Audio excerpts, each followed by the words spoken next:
Maswerteng umaga po mga ka-STL. Narito na po ang resulta ng STL Rizal para sa araw na to, first draw February 20, 2026, araw ng Biyernes. Naway ang mga natayain niyo pong mga numero kanina ay manalo nawa ngayong umagang ito, 11 AM. Kaya't kunin niyo na po ang inyong mga ticket. Narito na po ang resulta.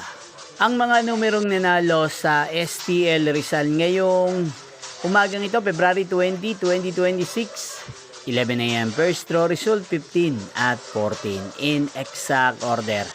At ngayong umagang ito sa STL Rizal, atin pong i-shoutout si Ate Catherine ng Rizal. Shoutout po sa inyo, Ate Catherine. Sana po ay nasa maayos kayong kalagayan. Inyo pong napanood ang resulta ng STL Rizal. Maraming salamat po sa patuloy niyo pong pagsuporta sa aking channel. Muli niyo po mapapanood ang resulta ng STL Rizal para sa second draw mamayang 4 PM dito po sa channel na to, Roderick Hernandez TV. Thank you for watching.